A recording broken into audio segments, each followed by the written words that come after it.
Assalamu alaikum guys. This is our topic from the DOS steel part. The second topic that is about the column bases.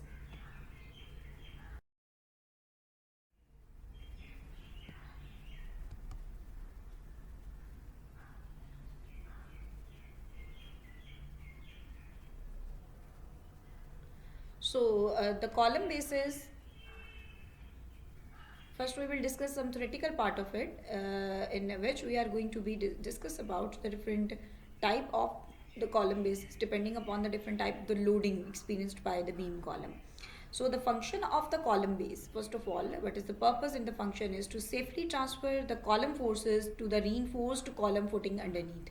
So as we were been discussing in the introductory lecture, that we are going to be start for the substructure of our steel frame with a concrete pad. So here you can see one line. Okay, so this is going to be show you the concrete pad or the concrete foundation. So this concrete foundation will be the RCC foundation, having a certain steel also present there to reinforce it. And also you can see another step over here. This step is going to be show you the base plate. It is also of the steel and it is going to be connected with the help of bolts, or that is going to be called as anchor bolts. So this is going to be connected with the concrete foundation, and that is going to be called as your base plate. So your base plate is further connected with the column base. That column is a W section of the beam of the column beam column itself, and this is going to be connected with the steel plate. So in online session I have also shared with you the certain videos. Okay, so also I have provided you those videos. So if not, then I can also you can also search on YouTube. Okay, so the animation for any steel frame structure components to be assembled together. So you can see the different videos available on the YouTube, in which you can see that how the different components of the steel frame can be connected together. So your concrete foundation is with the help of anchor bolts is connected with the base plate, and your base plate is further connected with the beam column. Okay, so for the beam column connection you may have weld at the end, or you can also be provided by providing an angle section. So here one plate, and also in lateral direction you can also provide one another plate, and this plate can be bolted with on one side with the base plate and on the other side with the column web itself. So in that particular way also your column can be connected with the base plate, and there are other so many techniques and ways to provide the connection. But whatever the type of the connection is, okay, the final purpose or the function of the column base is to safely transfer the column forces to the reinforced column footing underneath. So it will be an intermediate component, base plate, that is going to be transfer the load or the movements coming from the beam column towards the concrete foundation. The same concept may also be used to design the bearing plates for the beams resting on the reinforced concrete or the masonry structure. So almost the same thing is there. You are going to be designing the bearing plates, and we will discuss the bearing pads also once we are going to be design the steel bridges in our final term. So there, once we are going to be design the support system for that the girders are resting on the piers or on the transom of the bridge, then we are going to be use the bearing pads over there. Okay, so elastomeric bearings are used just to be safely transfer the load from the beams to the reinforced concrete or the masonry columns. Okay, so same concept is there. So but here we are going to be discussing our base plate, that is going to be transfer the load from the beam column to the concrete foundation underneath. The column base may be subjected to only axial loads plus the moments, and axial load plus the shear. Okay, so here the first figure, in figure A, you can see that axial load has been applied on the beam column. That is that axial load is not just provide it's aligned with the center of the column. Okay, that is going to give you the purely axial case. Okay, pure axial case, only axial loads are applied, and those are going to be needed to be transferred towards the column bases. And the second case may be when you have the axial load plus the movements. That's what the kind of or the type of the movements that you are going to be designed for your beam column also, in which your column is a beam column. So beam column means that the movements are also needed to be transferred going to be passed through the column and needed to be passed through safely towards the concrete foundation. So your base plate is also going to be experienced this axial load plus this movement. Okay, so whatever the sources of the movements are, we have discussed in detail in beam column chapter. But finally, the resultant movements and the resultant loads are towards the bottom needed to be transferred towards the base of the column, that will be the base plate. So the third one is in which the axial load is present, and along with the axial load the shear is also applied. Okay, so what would be the reason of the shear? The shear may be due to the bracing provided at the bottom, okay, or due to the any lateral or the wind loads. So this shear is also be there. So you have to be, your base plate must be efficient enough just to be resist this shear present in the lateral direction at the bottom of the column and the axial load. And similarly for the B case,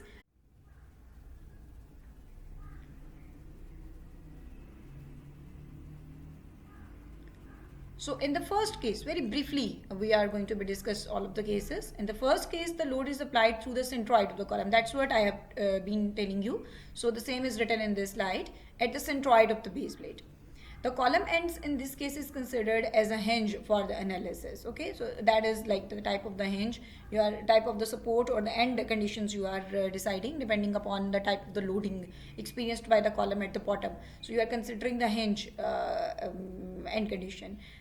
In the second case, either the load acts at some eccentricity from the column centroid or the movement is also transferred to the foundation. Whatever the case or the reason is, source of the movement is, but these are making the column ends either a fixed or the partially fixed ends, because the movements are needed to be produced at the base of the column, and those are needed to be transferred through the base plate towards the foundation. So what does it means? That you need to be consider your end conditions for the column, for the movement frames, for the movement beam columns. Beam column is also going to be say you that it is going to be containing the movement. So if the column is there, so it is needed to be transfer the movements, then the base of the column should be fixed or the partially fixed.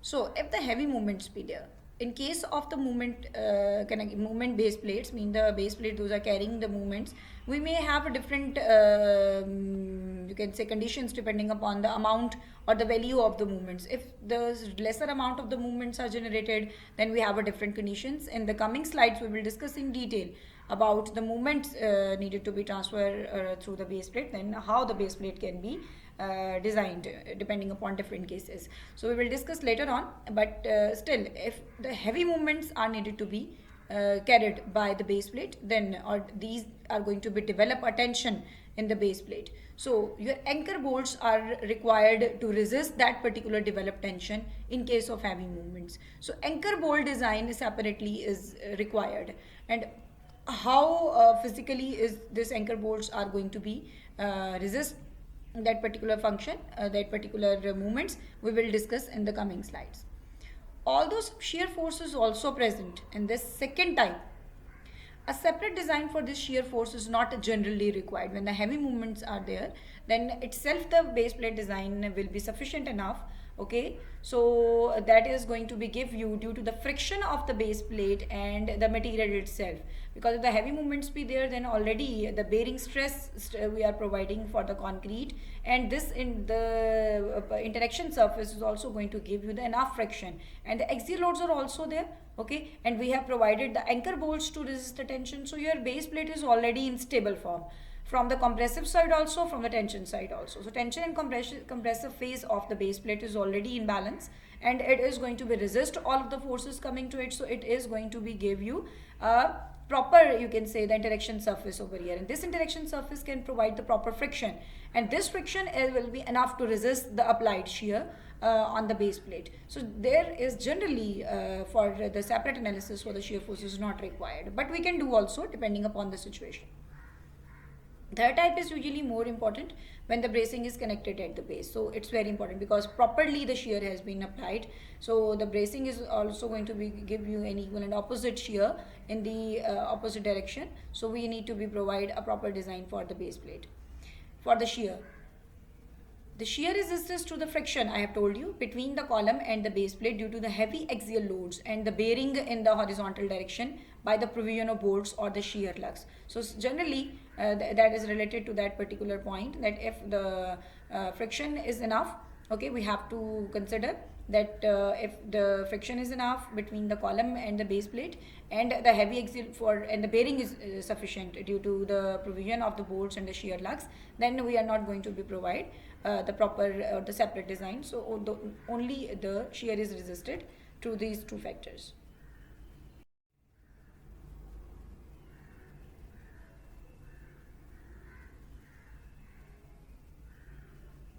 Now in case of bearing plates with moments, so as I have told you, out of these last we have discussed three cases. When you have purely axial case, when you have the simple axial loads plus the moments and axial load plus the shear. Out of these we are just going to be take out the second one case in which the bearing plates is considered with the movements. So if along with the axial loads the movements are experienced by the base plate, then further we have the three different combined bearing stress distributions or possible depending upon the magnitude of the eccentricity. So eccentricity of the load on the column is very important, okay, to produce the movements or the overturning effect for the base plate. So that is going to be further discussed by using three cases. The first case is when eccentricity of the load, pure axially loaded column, the if eccentricity is less than equal to n by 6. So what is n and what is 6? In the coming slide we will going to be discuss it with the help of one figure. Okay, so if your eccentricity is less than equal to n by 6, then you are going to be follow this procedure. I mean this case is we will discuss. This case, as in figure number 2, represents the application of the load in the kern of the section. So you have to understand what is the kern of the section. In the brackets also written, it is the middle 1/3 dimension. Okay, so if you are going to be, you have your concrete foundation, you have your base plate, sorry, and for the base plate you are going to be defining the boundaries. Okay, so here you are going to draw the perpendicular and here. So in between whatever the dimension of the base plate, you are dividing your base plate into 3 equal parts and the middle 1/3. Okay, so 1/3 part, 1/3 part. So this part will be 1 by 3 of its dimension. So it will be 1 by 3, 1/3 of its dimension, and it will be also. So the middle 1/3, this one is going to be called as the kern of the section. And the bearing stresses will be compressive throughout with no anchor bolts required for the movement when our eccentricities of the load are less than equal to n by 6. So there is not more overturning effects. So lesser overturning effects or the movements are going to be experienced by the base plate. So what you have to do, you can provide or just go for the design of the base plate without the anchor bolt. No anchor bolt required.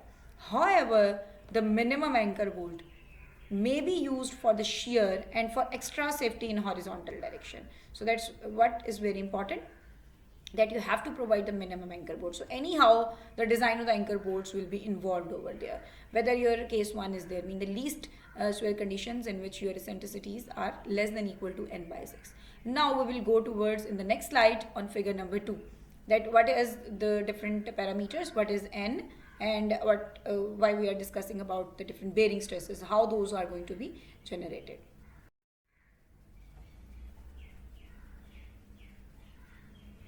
So here in slide number 6, you can see that your loads are applied. This is your PU. Okay, so at this particular eccentricity, so this is the value of the eccentricity. You can see that we are going to be plot or going to be show our loads very closer to the centroid or central axis of the column. So that is going to give you the load, axial load that has been applied with a certain eccentricities.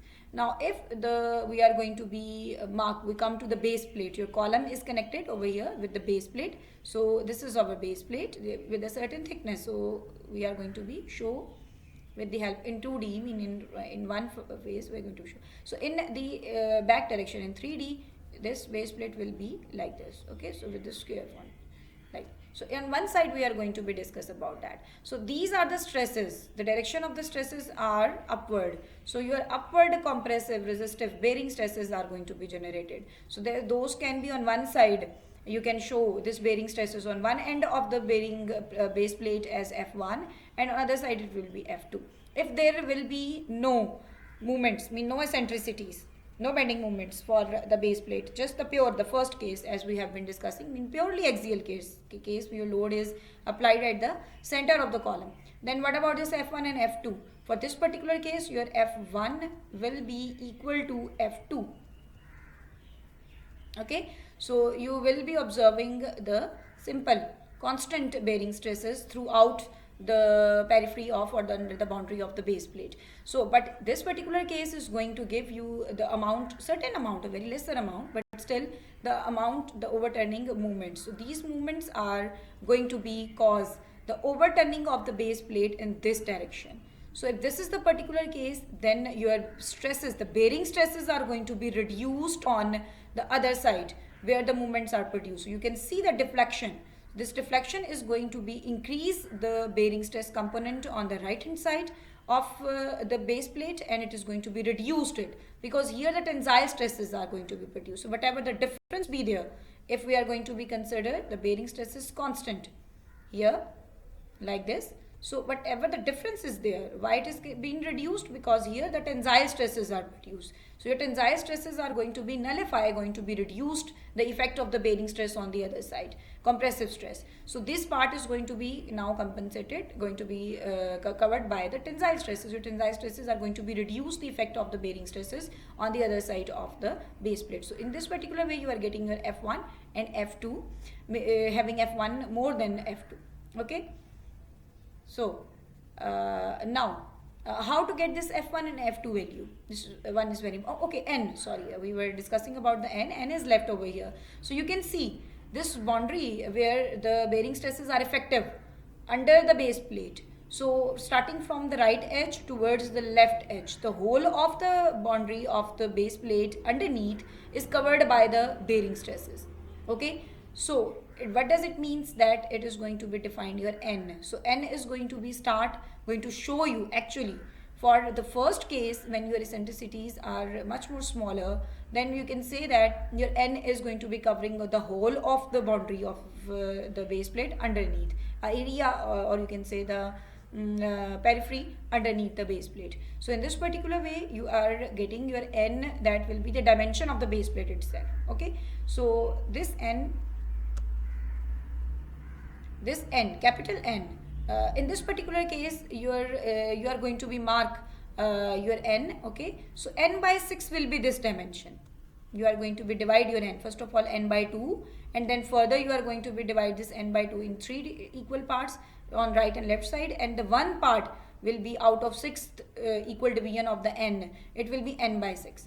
And if you are going to mark this N by 6, this N by 6 should be less than or equal to eccentricities. Okay, that's what we were discussing. If your eccentricities are less than or equal to N by 6. Okay, so you can see that your eccentricities, if you are going to draw perpendicular from here, so your eccentricities are lying within the 1/6 part of your N, complete N. Okay, N is the covered area, distributing, you can say contributing area by the bearing stresses under the base plate. So this is going to be start from the right edge of the base plate and ending towards the till the left edge of the base plate. So complete dimension of the base plate in this particular direction is considered as N, and N is going to be equally divided into 6 parts, and one part is going to be compared with the eccentricities. So your eccentricities should be less than equal to N by 6. So this is going to be satisfying over here. Then if the case has been discussed, this is the particular case, then how to get the F1 and F2 numerically. So numerically we have the formula P over A plus minus my over I. Okay, so this will be simple, N by 2 my over I, this will be n cube divided by 12. So Bn will be the cross section area, mean any area, so effective area. So here you have plus minus. So plus minus mean if you are going to be plus the values, you get the larger F1. If you are going to be subtracting both values, you will be getting the F2. Okay, so this movement effect in a tensile case, that for in case of tensile stresses or the bending stresses, needed to be subtracted to get this F2. So in this way, the combined effect of the bending moment and the axial stresses will give you the final bearing stresses under the base plate.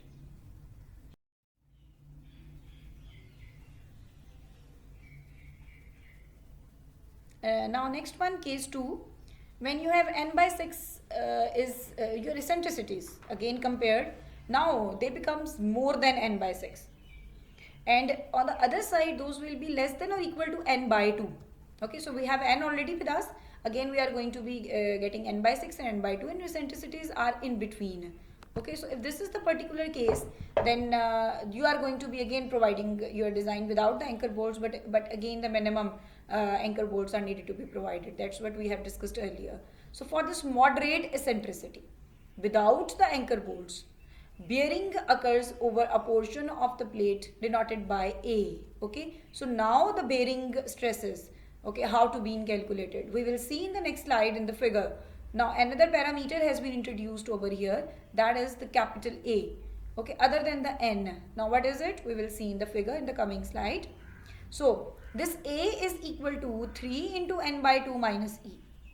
For equilibrium of the applied and the resistive forces and the moments, the expression is derived based on the fact that why we are going to be use this expression for capital A. Okay, so this is going to be derived on the fact that A must be equal to N when E is equal to N by 6, and A must be 0 when E is greater than N by 2. We will discuss this point later on. Okay, once we will see the figure in the next slide, I will explain over there. So keep this equation with you, okay, for A, and instead of this N, okay, if the eccentricities will be N by 6, mean the one extreme condition for the eccentricities for this case, N by 6 till N by 2. The range is from N by 6 to N by 2. So if we are going to be inputting our eccentricities in this formula, N by 6, then your value will be equal to N, mean the case 1 be there, the start of the case 2. So A must be 0 when E is equal to greater than N by 2. So you are not going to be having any A, it will be the third case when your eccentricities be greater than N by 2. Okay, so the second you can say extreme. So you have two extremes for this moderate eccentricities, N by 6 on one side and N by 2 on other side. Okay, so greater is the value of E, smaller is A, and the bearing pressures increases quickly. So what does it this line means, we will discuss with the help of figure. So here you can see the column bases. Okay, so continuation of the column bases. So this is the figure that is going to show you the case number 2, when your base plates having the moderate eccentricities without the anchor bolts. So for this particular case you have the loads applied at a little bit or relatively larger eccentricities as compared to your case 1. Okay, so if you are going to be mark your N by 6 same, okay, as in case 1, so now your eccentricities, if you are going to be draw perpendicular from the applied load, then your eccentricities are more than that. So what about N by 2? N by 2 means this whole half part of the base plate from one side from the central axis. So this will be N by 2, half of it. So your eccentricities are going to be lying, okay, from the right edge or the left edge, mean the extreme edge of the base plate, starting from N by 6. So this will be the region in which the moderate eccentricities should be lying. Okay, so your eccentricities should be greater than N by 6 and less than N by 2. So your load needed to be applied in between this region. Okay, you have to consider your loads and eccentricities like this. Now what about A, capital A? Your capital A is now for the case 2, it will be the area, mean any dimension that is going to be show you the bearing applied or the bearing stresses applied under the base plate. So here you can see that once the more moments, the moments value is going to be increased, overturning moments are increased. Now your base plate tends to be, your moments direction is like this. So at this particular point, your base plate tends to be overturned like this. Okay, so in this way your bearing stresses under the base plate are going to be reduced. Those are needed to be crossed. Now your bending moments are much more higher. So your tensile component of the force now it has been increased. So on the other side of the base plate, the tension has been created, proper tension has been created. So in this way, within the boundary of the base plate, your tensile or the bearing stresses are crossing the base plate, and on the other side the tensile stresses will be much more larger. Okay, so in this particular way the overturning moments are much more greater as compared to case 1. Then what you have to do, what we can do, that we can now analyze our case number 2 with respect to A, not N. Okay, so A is the dimension that is going to be represent the effect of the bearing stress under the base plate. So only one component F1 you are getting, because it's becoming 0 anywhere, it is crossing the base plate on one side. So what we can do, that this F1 we can now calculate very easily by considering the triangular applied region, so this contributing region, and that will be equal to Pju, mean you have to be stabilized it. So the F1 will be equal to 2 Pju over AB. Okay, so in this way you can use the moderate eccentricities without the anchor bolts. But again, I have told you that the minimum anchor bolts needed to be provided.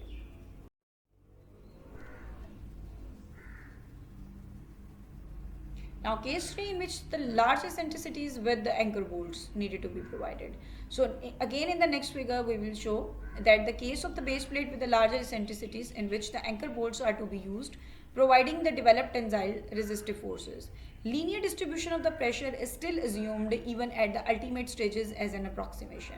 So this linear we are assuming, so non-linear concept we are not using over here for simplicity. So that's what obvious. But here, if you are going to be provide the anchor bolts to resist the overturning effect due to the tensile stresses produced on the other phase, the left edge, or any you can say extreme phase or of the base plate, then you have to be provide the anchor bolts. So let's suppose you are using this, you are having this figure number 4, then you are having this load, is the figure apparently shows same as the figure number 2, but actually what was the extreme case? You are going to be providing, you applying your load that will be give you the eccentricities much more larger. Okay, actually that's what happening.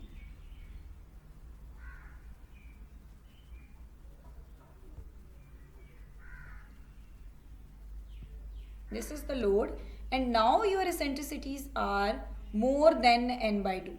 Okay, so this will be your n by 2.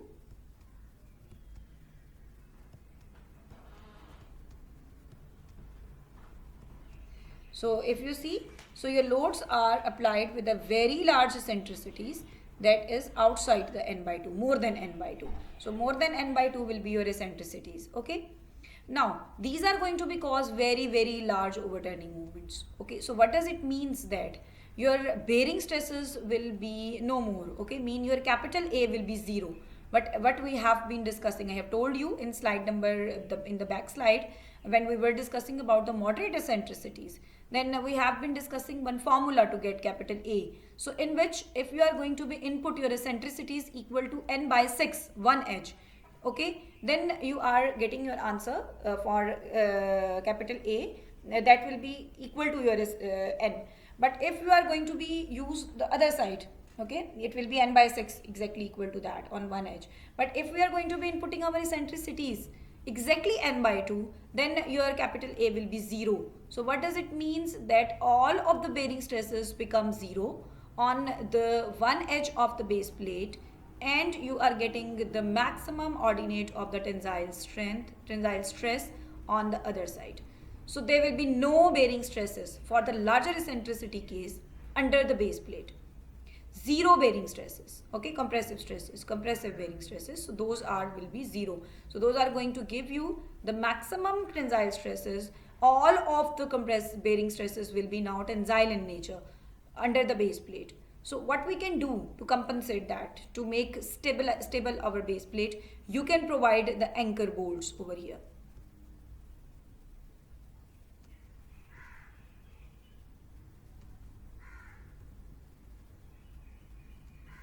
Okay, so if the anchor bolt has been provided, then this anchor bolt is going to be provided one resistive TU component that will be downward, that will be equal and opposite to this particular stresses, to generate that particular stresses, so that it is going to be resisted.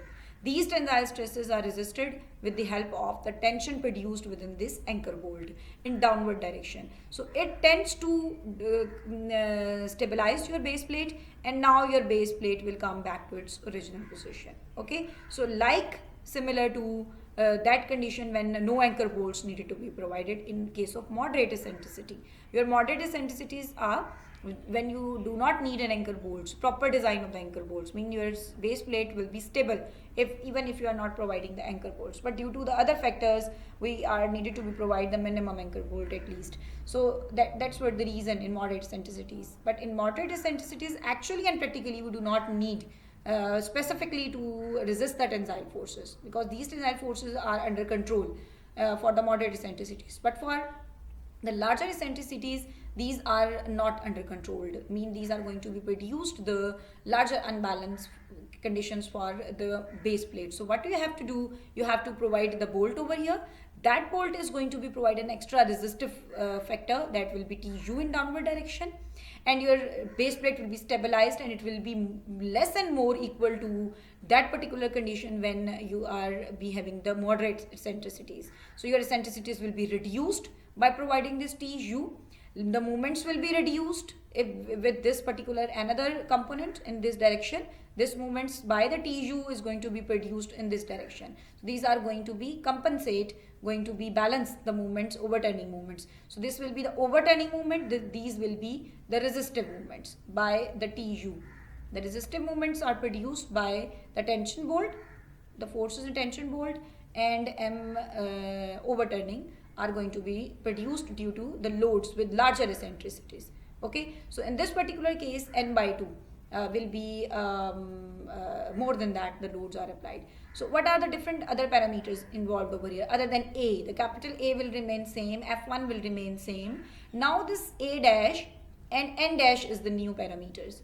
Okay, so we can see over here what are these, and Tu also obviously. Tu is the tensile force in anchor bolt. A dash is the distance of the anchor bolts from the column center. A is the dimension of the portion in compression. N dash is the central distance of the anchor bolt in tension from the compression phase, and E is equal to the load eccentricities. Okay, so N dash and A dash. A dash is the center, from the center of the bolt towards the center of the column where Tu has been applied. Okay, so this will be the distance A dash. And what about N dash? N dash is the distance from the center of the bolt, tension bolt, anchor bolt, and towards the maximum bearing stress, compressive bearing stress edge of the base plate, where the maximum bearing stress has been applied, compressive bearing stress has been applied. So it will be N dash. Okay, so the central distance of the anchor bolt in tension from the compression phase. Okay.